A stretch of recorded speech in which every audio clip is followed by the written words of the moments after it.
Hi, my name is Edgar, and today I'm going to be talking about curriculum structuring in martial arts. This is something essential that you need to start your own martial arts program and to be a successful instructor.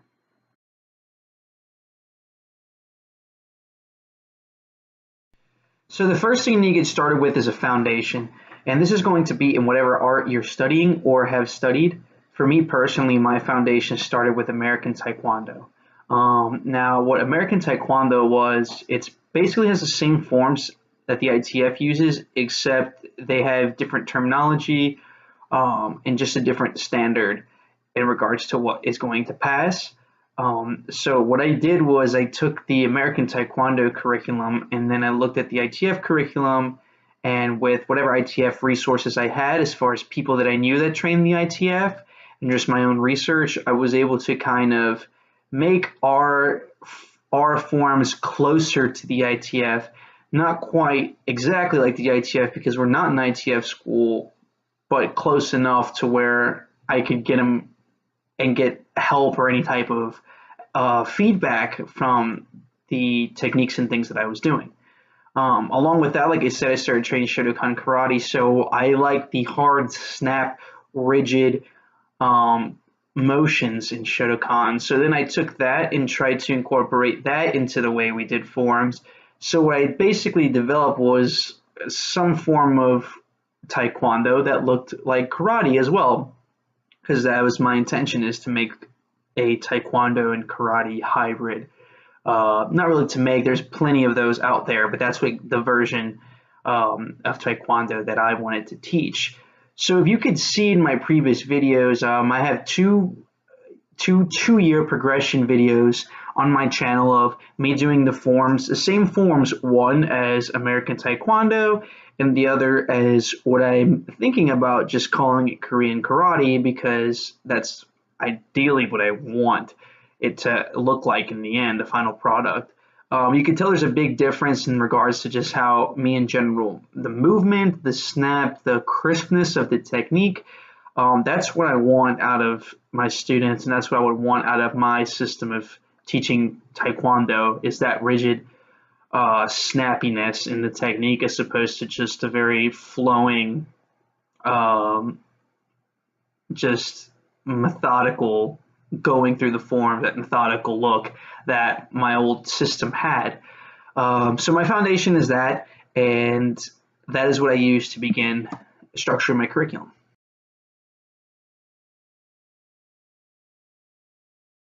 Next, what you'll need is a system of evaluating not only your students, but yourself and just your own system in general.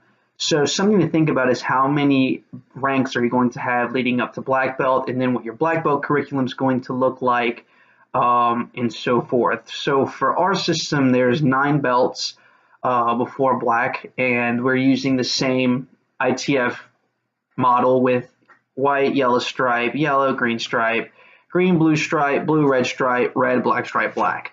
That's our belt system. And there's different requirements for each one naturally, but the biggest challenge that I've had as an instructor is kind of seeing where to put each student. There's just a huge spectrum of days or hours of whatever you need to have per belt, plus the amount of skill you need. And like I said, having multiple students with previous experience, it becomes very difficult to put the students in the same level they need. Something that I'm very grateful for is the opportunity to be able to go to multiple tournaments, so I can kind of see where my students are compared to the other ranks in other systems.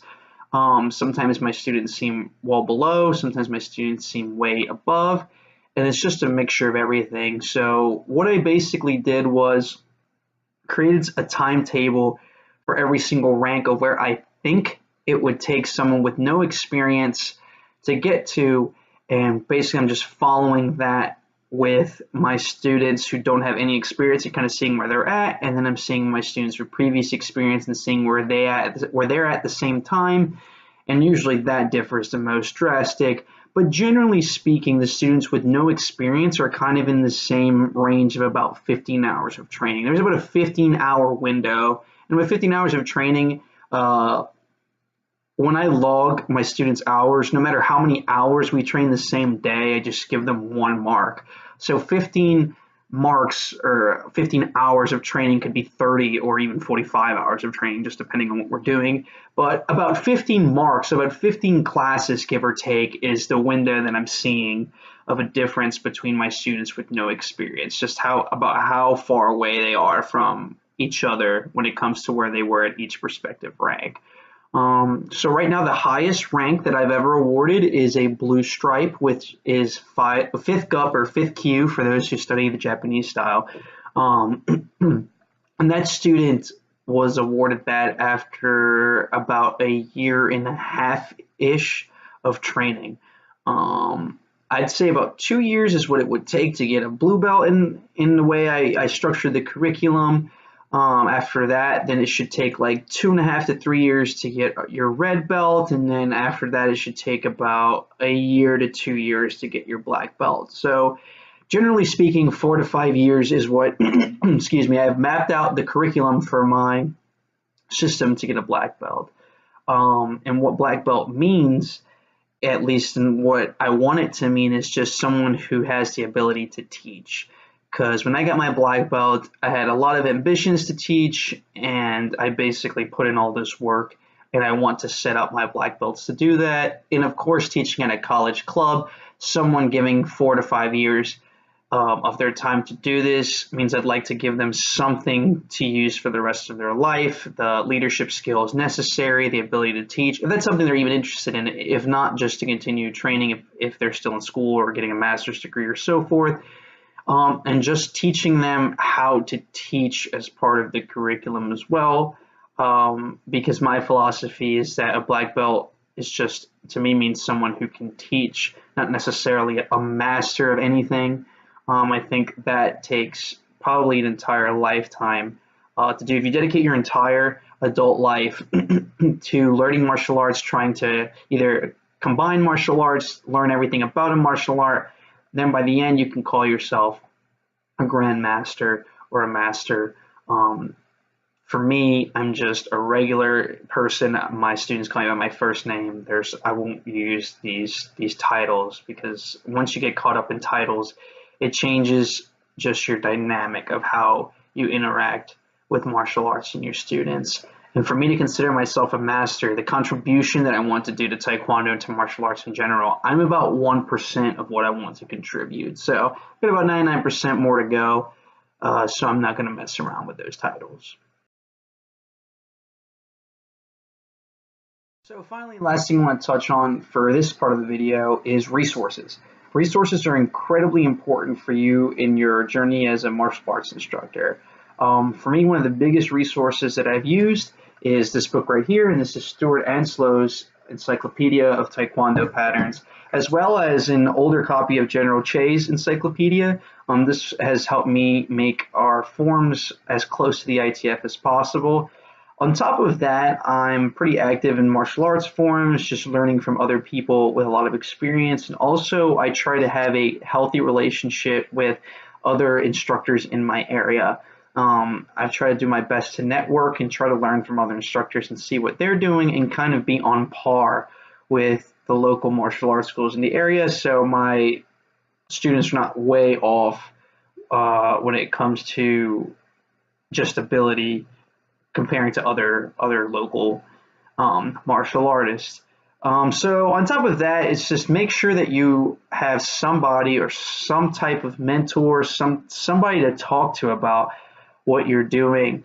If you're doing this 100% by yourself and have no way to ask or anything, there's many resources online besides just like random people on YouTube. There's a lot of books. There's a lot of things that you can read to kind of make yourself more aware of what's going on. And typically, if you're trading martial arts, you can kind of tell what is just like not good and what is just what is useful. So try to get yourself some good resources, and that will help you structure a better curriculum.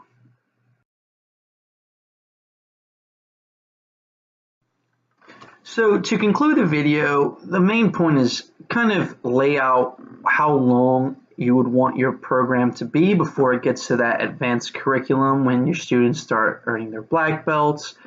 On top of that, make sure you have enough material in the color belts to where The students aren't going to get bored. Make sure you find yourself some resources to where you can continue to develop your curriculum.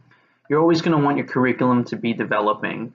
You don't just want to make it and just never do anything with it, because you should always be looking to improve yourself as an instructor and improve your program. Other than that, make sure you have a solid foundation and an ability to continue growing in whatever it is that you're teaching. So find another instructor, find a way to train, even if it's once a week. Just continue to train. I try to train 1 to 2 times a week, and I'll be instructing 2 to 3 days a week.